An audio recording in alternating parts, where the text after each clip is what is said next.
ওকে, তো আজকে আমরা ল্যাঙ্গুয়েজ মুভমেন্ট নিয়ে পড়ব। তো ল্যাঙ্গুয়েজ মুভমেন্ট কি?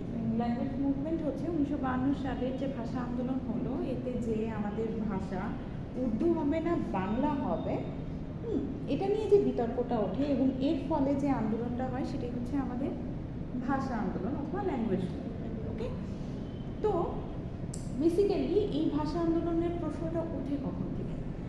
ভাষা আন্দোলনের প্রশ্নটা ওঠে বেসিক্যালি 1906 সালে ফার্স্ট। 1906 সালে কি হয়? 1906 সালে যখন নিখিল ভারত মুসলিম লীগ প্রতিষ্ঠা হয়, তখনই প্রশ্ন ওঠে যে উর্দু বনাম বাংলা, মানে উর্দু বনাম বাংলা কোনটা হবে আমাদের রাষ্ট্রভাষা, ঠিক আছে? তো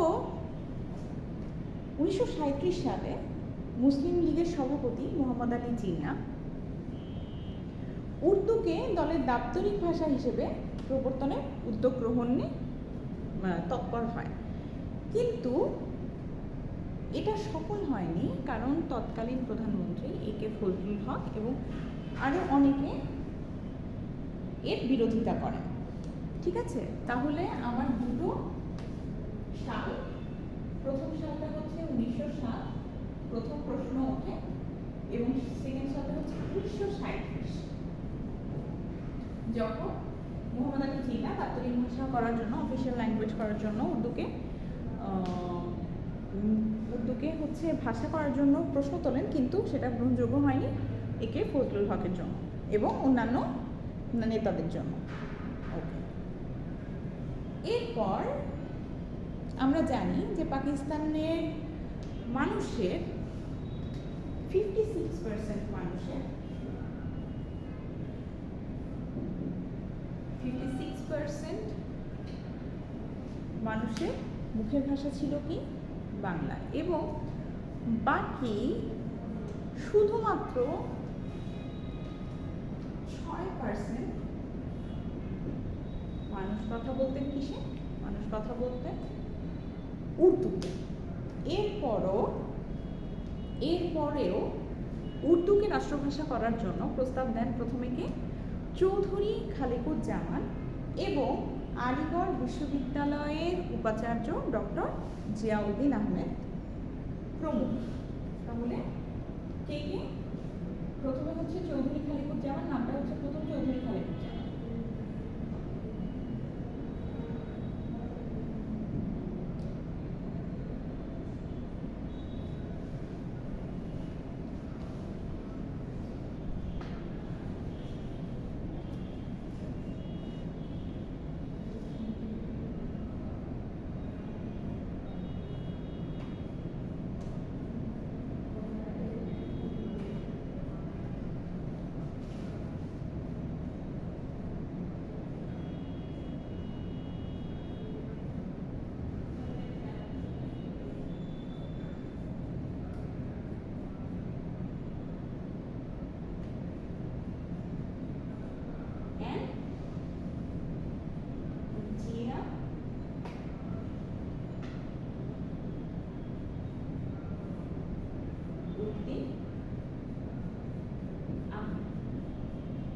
এনারা কি করলেন?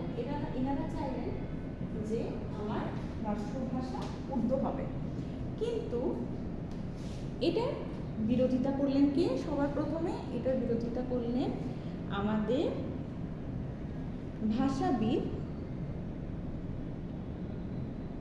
প্রথম ভাষাবিদ কে ছিলেন?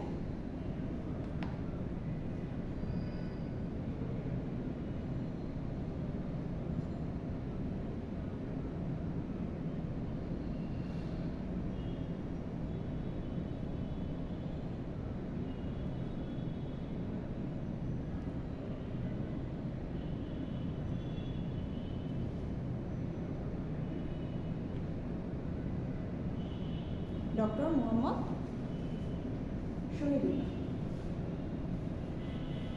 ঠিক আছে, তাহলে প্রথম ভাষাবিদ ছিলেন আমাদের প্রথম ভাষাবিদ যিনি বাংলার পক্ষে কথা বলেন, তিনি ছিলেন ডক্টর মোহাম্মদ শহীদুল্লাহ। তো প্রথমে একটা ভাষণ হয়, ভাষণে ডক্টর মোহাম্মদ শহীদুল্লাহ এবং ডক্টর মোহাম্মদ এনামুল হক বলেন, সেই ভাষণে বলেন, আমরা হিন্দু মুসলিম যেমন সত্য ঠিক তেমন, তার চেয়ে বড় সত্য কি, আমরা হচ্ছে বাঙালি। ঠিক আছে, এখন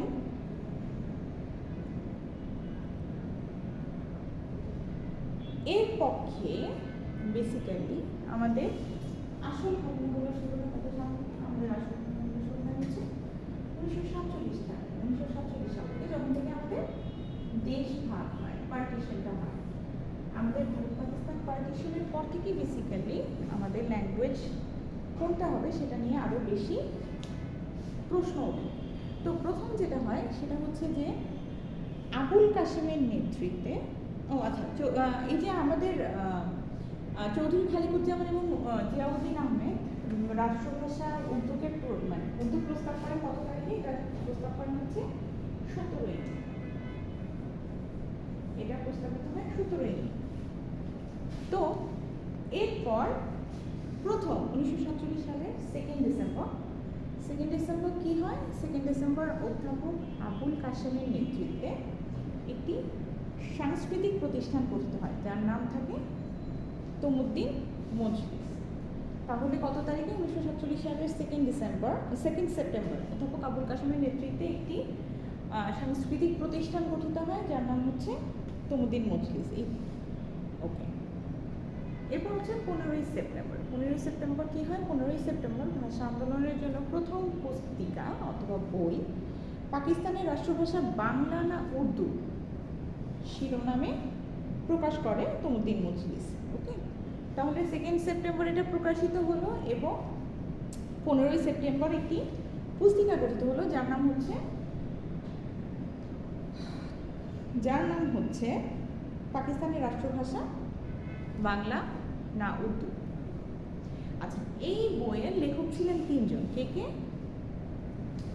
লেখক 3 জন হচ্ছেন প্রফেসর আবুল কাসেম, তারপর হচ্ছে ডক্টর কাজী মোতাহার হোসেন অ্যান্ড 3 নম্বরে ছিলেন আবুল মনসুর আহমেদ। ওকে, তৎকালীন মিনিস্টার আবুল মনসুর আহমেদ, প্রফেসর আবুল কাসেম এবং ডক্টর কাজী মোতাহার হোসেন, এই 3 জন। ওকে, এরপর 1948-এ জানুয়ারিতে রাষ্ট্রভাষা সংসদ পরিষদ গঠিত হয়, সংগ্রাম পরিষদ গঠিত হয় 2 মার্চ। হ্যাঁ, জানুয়ারিতে রাষ্ট্রভাষা সংগ্রাম পরিষদ গঠিত হয়, এটা থাকে হচ্ছে 2 মার্চে। ঠিক আছে, 2 মার্চ কতগুলো তারিখ গেল, 2 সেপ্টেম্বর, 15 সেপ্টেম্বর, এরপর হচ্ছে 2 মার্চ যখন রাষ্ট্রভাষা সংগ্রাম পরিষদ গঠিত হয়। জানুয়ারিতে রাষ্ট্রভাষা সংগ্রাম পরিষদ গঠিত হয়, 2 মার্চে সর্বদলীয় রাষ্ট্রভাষা সংগ্রাম পরিষদ গঠিত হয়। ওকে, এটার সভাপতিত্ব করেন কামরুদ্দিন আহমেদ। কামরুদ্দিন আহমেদের সভাপতিত্বে শামসুল আলম আহ্বায়ক ছিলেন, যে সংগ্রাম পরিষদের যে পরিষদের, সেটাকেই বোঝে আমরা সর্বদলীয় রাষ্ট্রভাষা সংগ্রাম পরিষদ। রাষ্ট্রভাষা সংগ্রাম পরিষদ গঠিত হয় জানুয়ারিতে এবং সর্বদলীয় রাষ্ট্রভাষা সংগ্রাম পরিষদ গঠিত হয় 2 মার্চে। এরপর যেটা হয় 1948 সালে,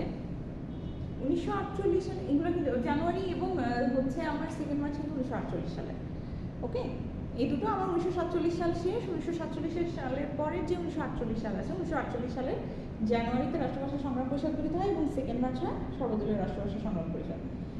এরপর যেটা হয়, এরপর হচ্ছে ফেব্রুয়ারি 23 থেকে 25 তারিখে পাকিস্তানের প্রথম গণপরিষদ অধিবেশন হয়, যেখানে হচ্ছে বাংলাদেশের ধীরেন্দ্রনাথ দত্ত, হ্যাঁ, ইংরেজির পাশাপাশি উর্দুতে কার্যক্রম শুরু করে। প্রথম কথা হচ্ছে যে ওই সংসদ পরিষদে, ওই গণপরিষদে কি হয় যে ইংরেজির পাশাপাশি উর্দুতে কার্যক্রম শুরু হয়। তো এর হচ্ছে প্রতিবাদ করেন হচ্ছে কে, কুমিল্লার ধীরেন্দ্রনাথ দত্ত, কুমিল্লার গণপরিষদ সদস্য ধীরেন্দ্রনাথ দত্ত, এবং বাংলাকে অন্যতম ভাষার স্বীকৃতির দাবি জানান।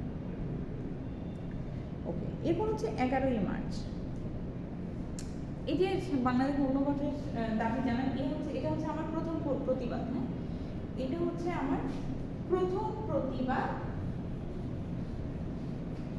উদ্যোগ বিপক্ষে এবং বার্তার পক্ষে কথা বলার জন্য।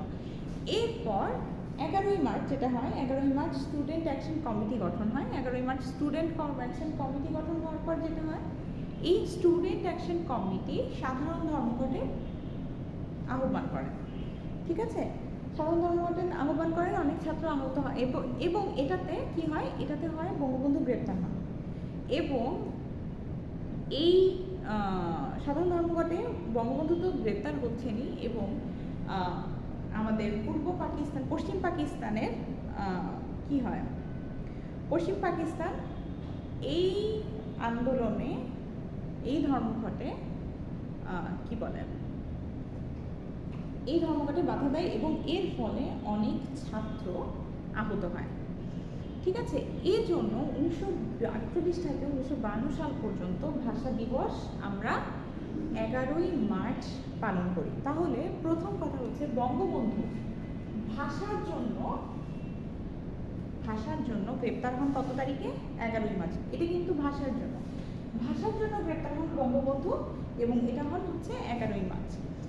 এরপর ঠিক আছে, এর জন্য 1948 থেকে 1952 সাল পর্যন্ত ভাষা দিবস আমরা 11ই মার্চকেই পালন করতাম। এখন ভাষার জন্য প্রথম জেল হয় কার? ভাষার জন্য প্রথম জেল হয় আমাদের বঙ্গবন্ধু শেখ মুজিবুর রহমান। এরপর কি হয়, এরপর হচ্ছে 21 মার্চ আমার রেসকোর্স ময়দানে মোহাম্মদ আলী জিন্না কি করেন? মোহাম্মদ আলী জিন্না উর্দুকে রাষ্ট্রভাষা হিসেবে ভাষণ দেন, বলেন যে উর্দুই হবে আমাদের রাষ্ট্রভাষা। গেল।